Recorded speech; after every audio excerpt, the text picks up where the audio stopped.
Again, we're inspecting another Acacia Melanoxylon, and we can see here this tree is still youthful, it's still young, but it suffered an injury several years ago. If you look up in the top, what you'll see is the lead was broke out of the tree by a windstorm and has resulted in a double lead.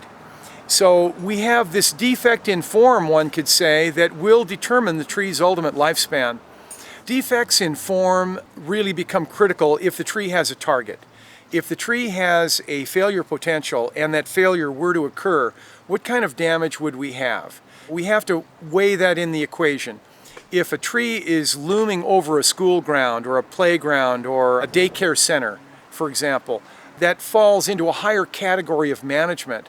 A tree that has failure potential or a defect can be tolerated in the landscape if it doesn't have a serious target. Since this tree is not very large, it doesn't represent a serious hazard for the landscape. It's not a giant tree, therefore wind throw out of this tree would not seriously damage a building, and therefore maybe not such a hazardous tree at this stage in its life.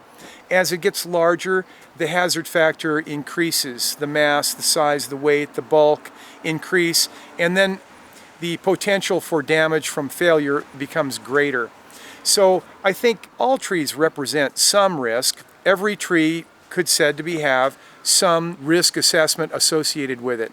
A big tree looming over a house could be a risk assessment, a failure potential that needs to be mitigated.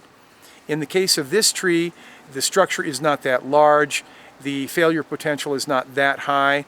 The tree can be allowed to stand for some years into the future, but eventually this tree is one that probably should come out.